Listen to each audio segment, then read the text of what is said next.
विश्वं दर्पणदृश्यमाननगरी तुल्यं निजान्तर्गतं पश्यन्नात्मनि मायया बहिरोद्भूतं यथा निद्रया यः साक्षात् कुरुते प्रबोधसमये स्वात्मानमेवाद्वयं तस्मै श्रीगुरुमूर्तये नमः।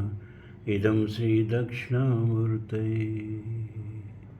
श्रीराम जय राम श्री राम जय राम। धर्म प्राण सत्संग प्रेमी सज्जनों, अब हम लोग गीता के 17वें अध्याय में प्रवेश करेंगे। श्रद्धा त्रय विभाग योग नाम इसका इस अध्याय का नाम है। श्रद्धा त्रय विभाग योग।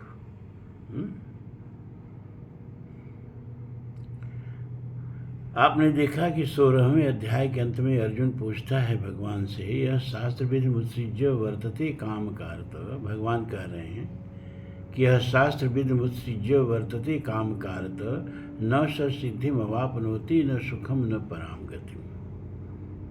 हे अर्जुन, जो शास्त्र के विधि को छोड़ करके मनमाने ढंग से आचरण करते हैं? अपने काम माने इच्छा, अपनी इच्छा के अनुसार शास्त्र विधि नहीं मानते हैं, अपनी इच्छा के अनुसार आचरण करते हैं। न स सिद्धि मवापनोति, उनको किसी भी कार्य में सिद्धि नहीं मिलती है। न सुखम, न सुख मिलता है, न गति मिलती है। सहस्रों वर्षों के अनुभव को हमारे पूर्वजों ने शास्त्र में लिपिबद्ध किया। एक दिन में हम नहीं जान गए कि क्या खाद्य है क्या अखाद्य है। यह पता लगाने में कि क्या खाद्य है क्या अखाद्य है, जाने कितने लोगों ने अपनी जिंदगियां कुर्बान की। तब उनके अनुभव से आज हम जानते हैं कि क्या क्या विषैला है, क्या क्या जीवन के लिए सुखप्रद है, क्या क्या दुखप्रद है। ये सहस्त्रों वर्षों के पूर्वजों के अनुभव से हम ये सब जानते हैं। तो हजारों वर्ष के पूर्वजों ने अपनी पीढ़ियों के हितार्थ अपने अनुभवों को जो लिपिबद्ध किया, उसी को शास्त्र कहते हैं।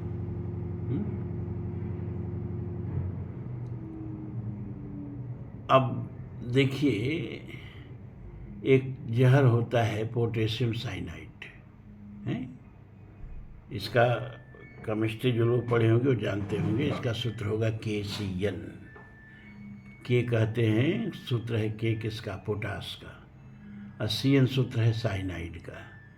KCN पोटेशियम साइनाइड विश्व का बहुत, अब इससे जहरीला कोई पदार्थ नहीं है। और वैज्ञानिकों को हर चीज़ की खोज के एक जो नशा होती है, तो वैज्ञानिकों को ये नशा था कि इसका स्वाद क्या होता है।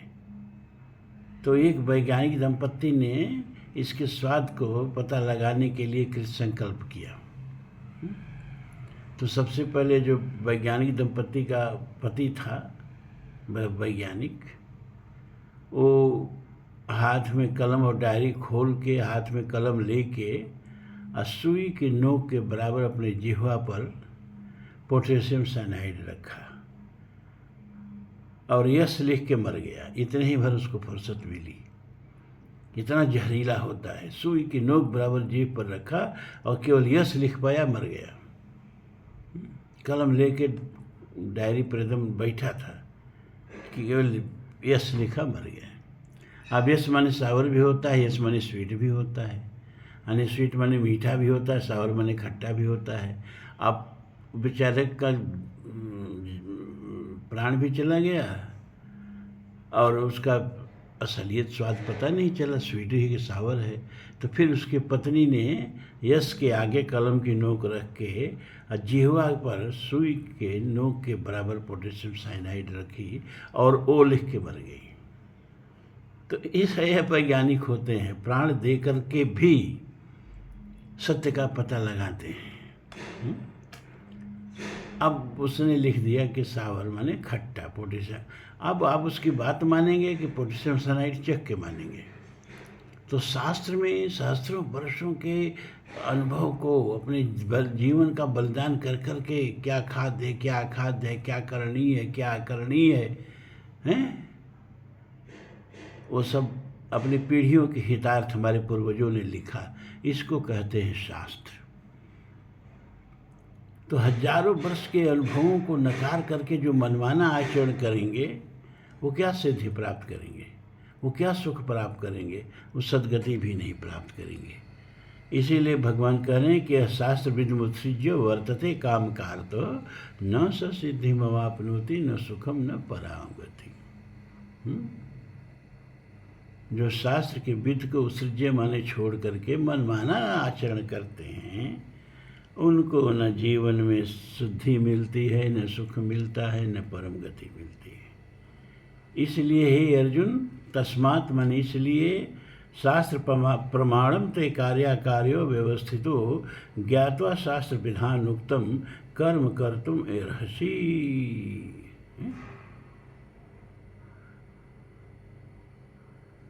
इसलिए शास्त्र के प्रमाण को जान करके कार्य अकार्य व्यवस्थित हो, क्या करना है क्या नहीं करना है इसकी व्यवस्था करनी चाहिए शास्त्र को जान करके। ज्ञात्वा शास्त्र विधानुक्तम, शास्त्र के विधान को जान करके तुम कर्म करने के योग्य हो। कार्यम कर्तुम अर्हसि, कर्म करने के योग्य हो शास्त्र के विधान को जान करके। जब भगवान ने 16वें अध्याय के अंत में अर्जुन को यह कहा तो अर्जुन अब 17वें अध्याय के आरंभ में ही प्रश्न कर देता है कि ये शास्त्र भी मुत्सृज्य यजन्ते श्रद्धयान्विता तेषां निष्ठा तो का कृष्ण सत्वमाहो रजस्तम। हे कृष्ण, यह शास्त्र विध मुत्सृज्य, जो शास्त्र के विधि को उत्सृज्य माने छोड़ करके यजन्ते श्रद्धयान्विता, श्रद्धा से अन्वित होकर के श्रद्धा पूर्वक यजन करते हैं, लेकिन शास्त्र का विधि उनको मालूम नहीं है। श्रद्धा तो है, श्रद्धा को कहीं मालूम करने नहीं जाना है। श्रद्धा किसी पुस्तक से, किसी धर्म ग्रंथ से आपको नहीं मिलेगी। श्रद्धा तो एक स्वाभाविक गुण है, दैवीय गुण है। ये भीतर से प्रकट होती है, बाहर से अर्जित नहीं की जा सकती है। तो जो श्रद्धान्वित हो करके, श्रद्धा से वलित हो करके, लेकिन शास्त्र विधि को छोड़ करके, क्योंकि शास्त्र विधि उन्हें नहीं मालूम है, और जो यजन करते हैं तेषाम निष्ठा तो का कृष्ण स्वत्वम आहो रजस्तम, उनकी क्या गति होती है। तेषाम निष्ठा तो का कृष्ण, हे कृष्ण उनकी क्या गति होती है। वो सतोगुण, रजोगुण या तमोगुण, उनकी किस गुण में गति होती है, किस गुण में उनको माना जाए। सतोगुण में माना जाए, रजोगुण में माना जाए कि तमोगुण में माना जाए, शास्त्र तो पता नहीं है, लेकिन श्रद्धा है। श्रद्धा बिना धर्म नहीं हुई, तुलसी ने लिखा ना मानस में, अबिनु मही गंध की पावई कोई। श्रद्धा बिना धर्म नहीं हुई।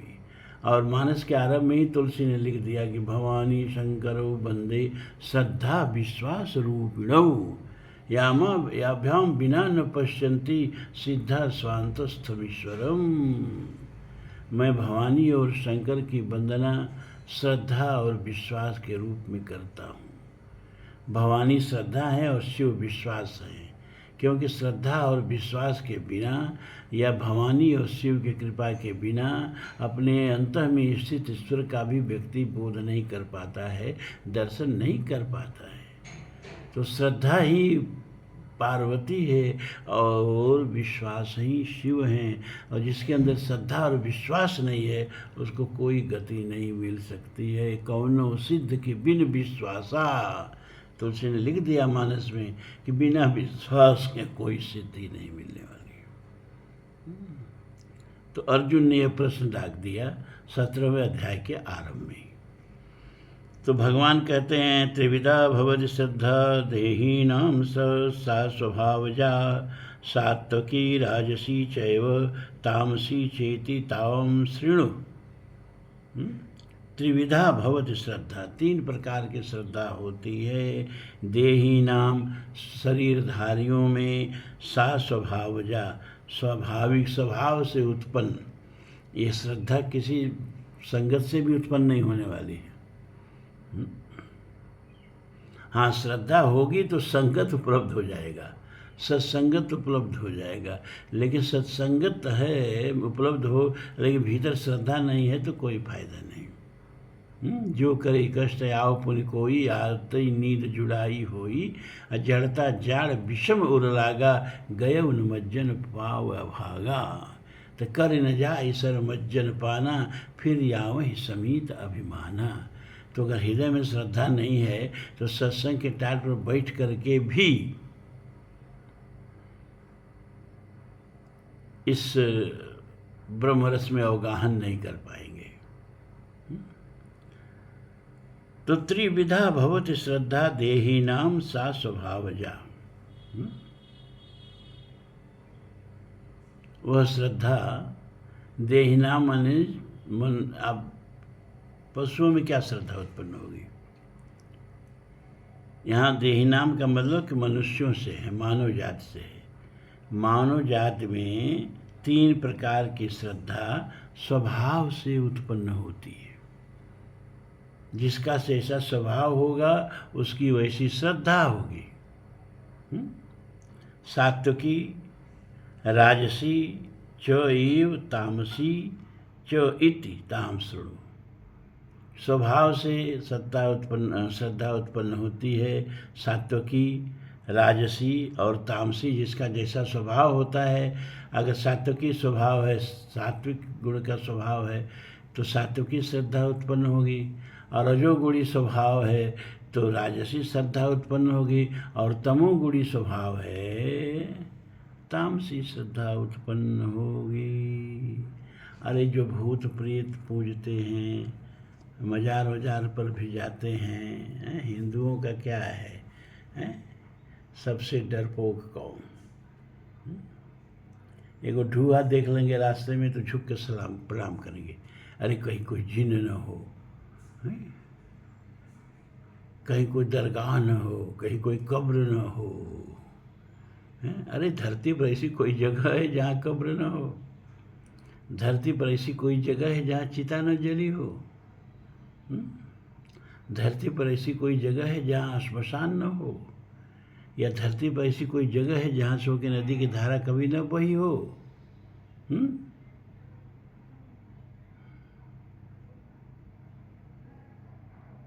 तो मन अगर दृढ़ है तो कहीं कुछ नहीं है। अब मन कमजोर है तो सब जगह भूत प्रेत भय स्थान सतानी च। महाभारत में आया ना।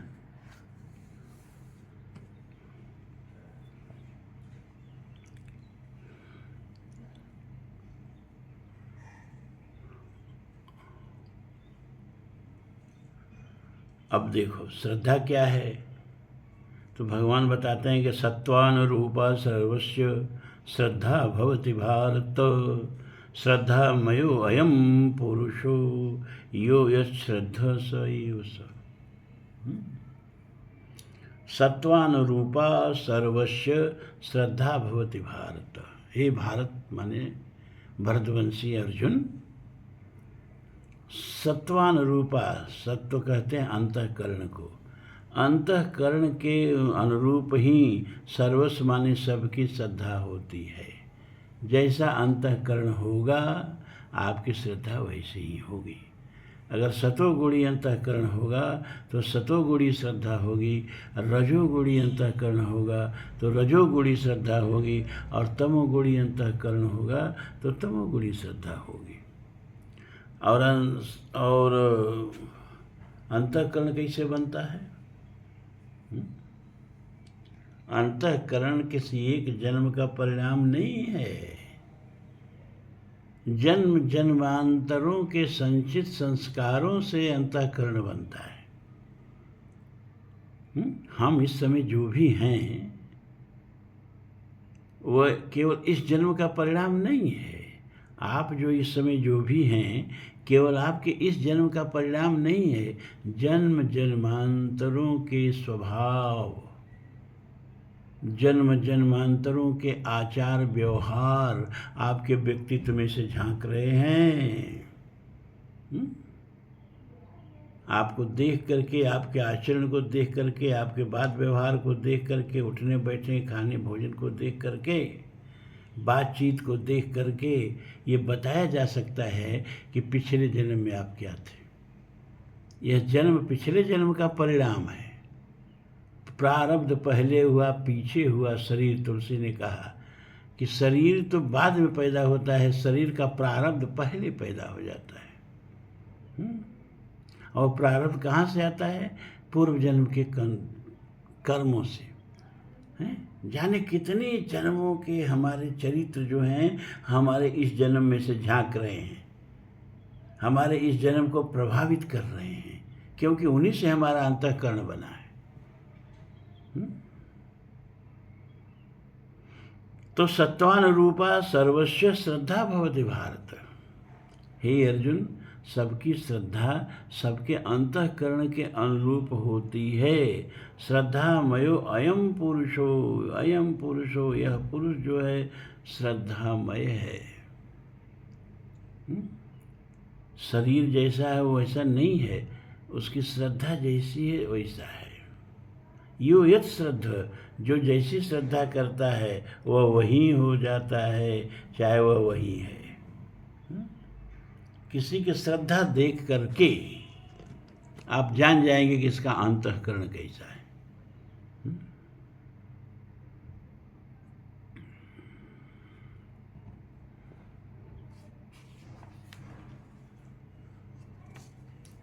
फिर देखिए चौथा, कुल 28 श्लोक हैं इसमें। अब फिर इसके बाद जब आएगा 18वां, तो सबसे बड़ा श्लोक है गीता का।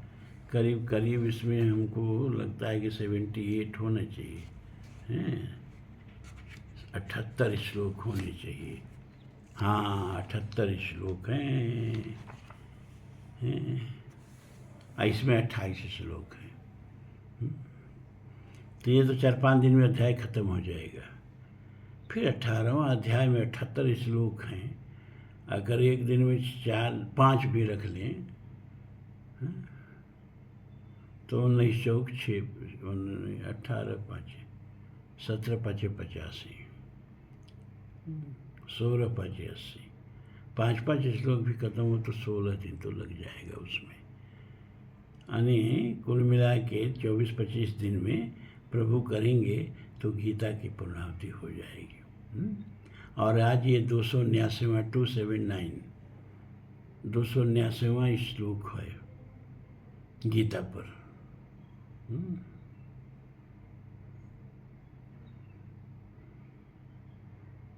तो करीब 300-350 श्लोक में गीता एपिसोड में गीता खत्म होगी।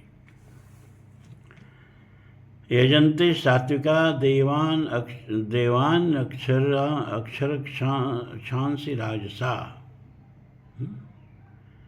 यजन्ते सात्विका देवान अक्षर क्षांसी राजसा प्रेतान भूत गणाश्चान्ये यजन्ते तामसा जना। कह रहे हैं कि यजन्ते सात्विका देवान यक्ष रक्षांश राजसा, जिनका अंतःकरण सात्विक होता है वो देवताओं की पूजा करते हैं। हमारे यहाँ शास्त्र में पंचदेवोपासना की व्यवस्था है। सूर्य भगवान हमारे लिए प्रत्यक्षम देवता हैं, प्रत्यक्ष देवता हैं। सब देवता के स्वरूप की हम कल्पना करते हैं, लेकिन भगवान सूर्य के स्वरूप की कल्पना नहीं। सूर्य भगवान का तो हम साक्षात दर्शन करते हैं। और सूर्य भगवान को पोषण के देवता, आरोग्य के देवता कहा जाता है। अगर किसी कारण से सूर्य गायब हो जाए तो 8 मिनट बाद धरती के सारे मनुष्य गायब हो जाएंगे, क्योंकि सूर्य के गायब होने के बाद भी 8 मिनट तक सूर्य दिखाई देते रहेंगे, क्योंकि सूर्य का जो प्रकाश चल चुका है उसको हमारे यहाँ आने में 8 मिनट लगता है। 15 करोड़ किलोमीटर, लगभग 15 करोड़ किलोमीटर, 14 करोड़ कुछ लाख, 97 लाख किलोमीटर दूर हैं सूरज हमसे। 8 मिनट उनका प्रकाश धरती पर आने में लगता है। तो अगर सूरज एकाएक गायब हो जाए तो भी 8 मिनट तक हमारे लिए वो चमकते रहेंगे, क्योंकि जो प्रकाश चल चुका है वो 8 मिनट तक आने में लगेगा और 8 मिनट बाद सूरज गायब हो जाएंगे। और सूरज के गायब होते ही धरती का सारा प्राण संचार रुक जाएगा। धरती का प्राण है सूरज। जो भी हम भोजन करते हैं सूरज की कृपा से ही हमको रोटी मिलती है। वैज्ञानिकों का तो इतना भी कहना है कि हमारा जो भी वजन है 50, 60, 70, 80 जो भी आपका वजन हो, ये वजन धरती का वजन नहीं है। इसको हमने धरती से अर्जित नहीं किया है। ये हमारा वजन जो है वो सूरज से हमको मिला है। ये हमारा द्रव्यमान जो हमारा इसमें वजन है, उसको वजन तो बेकार की चीज़ है, वो तो बदलता रहता है, द्रव्यमान नहीं बदलता है। आपका भार जो धरती पर है, चंद्रमा पर जाएंगे दूसरा हो जाएगा, दूसरे ग्रह पर जाएंगे दूसरा हो जाएगा।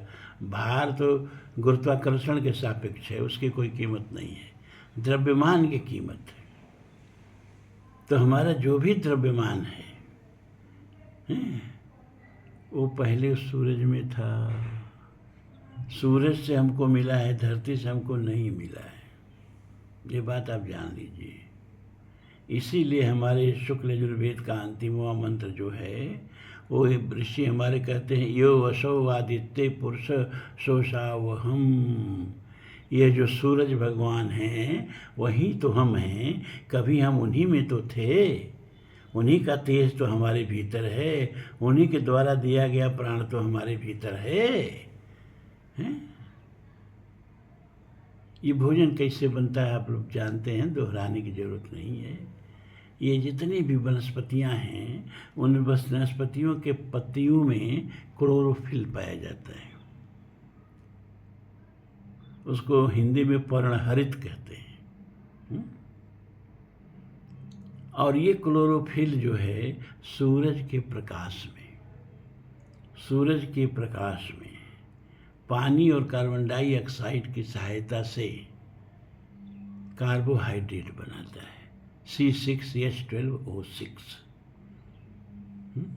और यही भोजन है धरती पर, यही भोजन है। आप कहेंगे लेकिन हम तो मछली खाते हैं, हम तो मांस खाते हैं। कुछ नहीं, इस कार्बोहाइड्रेट ही है जो मांस के रूप में आप लेते हैं, मछली के रूप में आप लेते हैं। क्योंकि पशु पक्षी जो हैं वो पत्तियाँ खाते हैं, उनके भीतर कार्बोहाइड्रेट पहुँचता है और उस कार्बोहाइड्रेट को जो हम पशु पक्षियों को खाते हैं तो हमारे अंदर आता है। भोजन का धरती पर एकमात्र स्रोत है कार्बोहाइड्रेट, और वो कार्बोहाइड्रेट के निर्माण का एकमात्र स्रोत है सूरज की ऊर्जा। तो सूरज की ऊर्जा खत्म तो धरती का पोषण खत्म। इसीलिए वेद में सूरज के प्रार्थना करते हुए कहा गया, विश्वान देव सवितु दुर्तानि पराशुः यद भद्रम तन्नयासुः। और ये 3 वेदों में मंत्र आया है, बहुत महत्वपूर्ण मंत्र है ये। ओम विश्वान देव सवितु। हे देव, विश्व के पोषण करता, और विश्व के पोषण करता सूरज ने, आपको हम समझा दिए।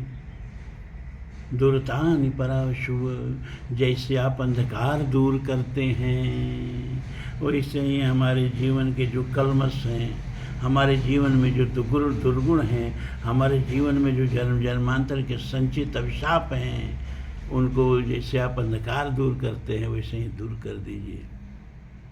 यद भद्रम तन्नयासुः, और जो शुभ हो, मंगलकारी हो, वह हमारे पास आए, ऐसी कृपा करिए। ये सूर्यदेव की प्रार्थना है। और रोज़ सुबह अगर जो इस प्रार्थना के साथ सूर्यदेव का नमन करके करता है, उस पर सूर्यदेव की कृपा बनी रहती है। ओम विश्वानि देव सवितुर दूरतानि पराशुव यद भद्रम तन्न आशुव। तो अजंते सात्विकी लोग देवताओं की पूजा करते हैं और हमारे शास्त्र विधि में पंचदेवोपासना मान्य है। पंचदेवोपासना में एक तो अभी सूरज को बताया। सूरज की पूजा करने वाले को, उस संप्रदाय के लोगों को सौर कहते हैं, छोटा सा सपराव का मंत्रा सौ और सौर कहते हैं। शिव हैं भगवान शिव, भगवान शिव की पूजा करने वाले को शैव कहते हैं। क्या कहते हैं? शैव। और शक्ति की पूजा करने वाले को शाक्त कहते हैं।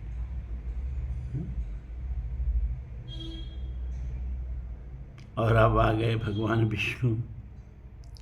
विष्णु की पूजा करने वाले को वैष्णव कहते हैं। और भगवान गणेश की पूजा करने वाले को गाणपत्य कहते हैं। तो सौर, शैव, शाक्त, वैष्णव, गाणपत्य, ये पंचदेव उपासना हमारे शास्त्रों में मान्य है। और हम पांचों की उपासना करना चाहें तो ऐसा कोई देवता बताइए ना कि जिसकी उपासना करें और समय कम हो। जैसे आज हमने केवल गुरु वंदना पढ़ दी, विश्वम दर्पण दृश्यमान नगरी तुल्यम, और भगवान राम, कृष्ण, शिव, शक्ति और हनुमान जी की रोज वंदना करते हैं, उसको छोड़ दिया। लेकिन अगर हम किसी एक देवता की पूजा करके और समझेंगे सब देवताओं की पूजा होगी, तो किसकी पूजा करनी चाहिए?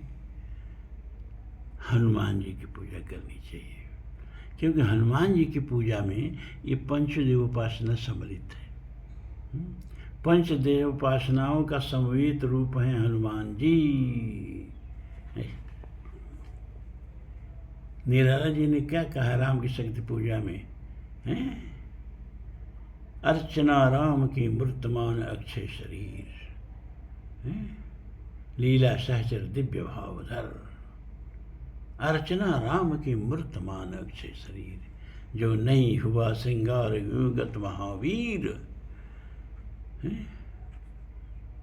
शिव ने, भगवान श्री राम ने जो शिव की आराधना की, पूजा की, प्रार्थना की, लिंग थापि विधवत करी पूजा, शिव समान मोहि प्रिय नहीं दूजा।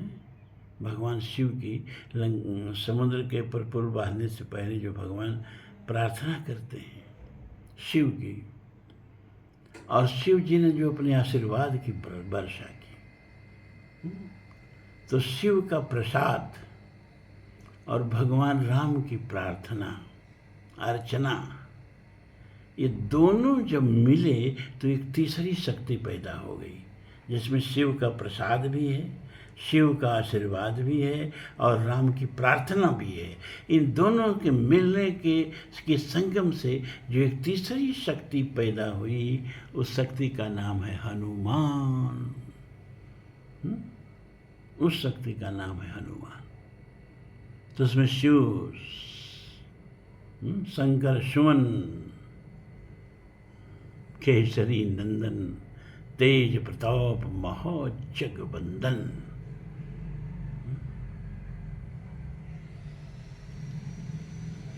और कृष्ण भगवान का भी हमने बताया कि उनके साथ बहुत लीलाएं हैं हनुमान जी की। गरुण का मोह भंग, घमंड भंग करते हैं, सत्यभामा का घमंड भंग करते हैं, चक्र सुदर्शन का घमंड भंग करते हैं, भीम का घमंड भंग करते हैं, अर्जुन का घमंड भंग करते हैं, बलराम जी का घमंड भंग करते हैं भगवान कृष्ण के इशारे पर। चक्र सुदर्शन का घमंड भंग करते हैं। ये कथा सुना चुके हैं आप लोगों को, फिर सुना देंगे कभी। तो कृष्ण भी भगवान हनुमान जी के चरित्र में शामिल हैं, भगवान राम भी हनुमान जी के चरित्र में शामिल हैं, भगवान शिव भी हनुमान जी के चरित्र में शामिल हैं, और शक्ति आशीष दीन राम प्रिय जाना, ओ तात बलशील निजाना, अजर अमर गुण निध सुत हो, करहीं बहुत रघुनायक छो। शक्ति के तो पुत्र ही हैं हनुमान, शक्ति पुत्र। तो शक्ति की भी पूजा हनुमान जी के व्यक्तित्व में शामिल है, और गणेश जी के भाई हैं, क्योंकि शंकर सुवन गणेश जी हैं और शंकर सुवन हनुमान जी भी हैं, शंकर सुवन के शरीर अंदर हैं। तो हनुमान जी की पूजा में पांचों देव, और सूरज के तो शिष्य ही हैं, भान सो पढ़न गयो, सूरज के तो शिष्य ही हैं। सूरज के शिष्य हुए, अब भगवान कृष्ण और भगवान राम की लीला सहचर हुए, शिव जी के पुत्र हुए, और गणेश जी के भाई हुए, शक्ति के पुत्र हुए। अब हनुमान जी की पूजा में पांचों देवता प्रसन्न हो जाते हैं। अब पांचों देवताओं की शक्ति सम्मिलित है हनुमान जी में। जब भगवती से युद्ध करने के लिए हनुमान जी शिवलोक में जाते हैं, विराट रूप धारण करते करते करते करते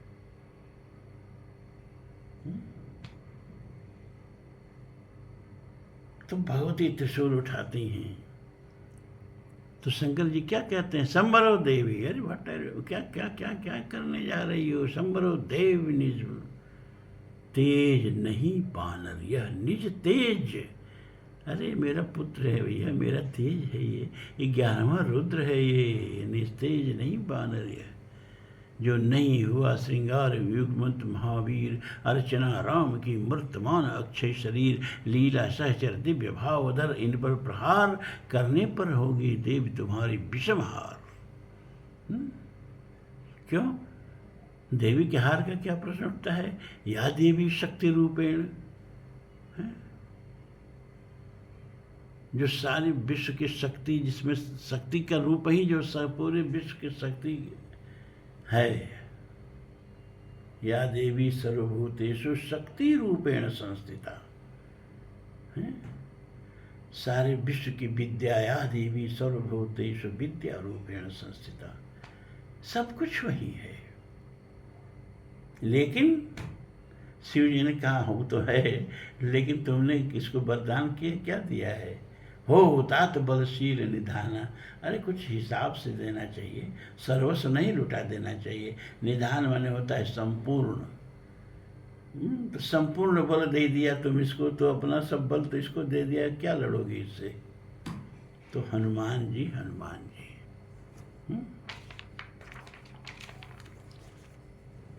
तो यजंते सात्विका देवान, सात्विक लोग देवताओं की पूजा करेंगे।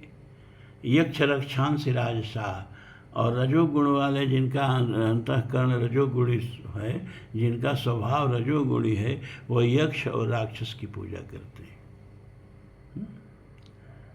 प्रेतान भूत गणांशान्य यजंते तामसा जना, और जो तामसी अंतःकरण वाले हैं वो भूत प्रेत की पूजा करते हैं। सूखाओं को देखते होंगे, जितने अशिक्षित लोग हैं है ना, उन्हीं के घरों में भूत प्रेत ज़्यादा पाए जाते हैं।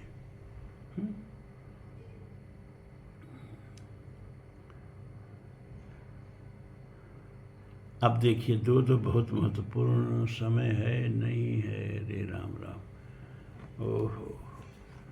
ओम पूर्णमदः पूर्णमिदं पूर्णात् पूर्णमुदच्यते पूर्णस्य पूर्णमादाय पूर्णमेवावशिष्यते। सर्वे भवन्तु सुखिनः, सर्वे सन्तु निरामयाः, सर्वे भद्राणि पश्यन्तु, मा कश्चित् दुःखभाग् भवेत्। असदो मा सद्गमय, तमसो मा ज्योतिर्गमय, मृत्योर्मामृतं गमय। ओम शांति शांति शांति।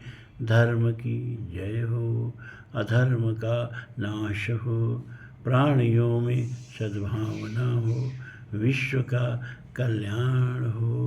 ओम हर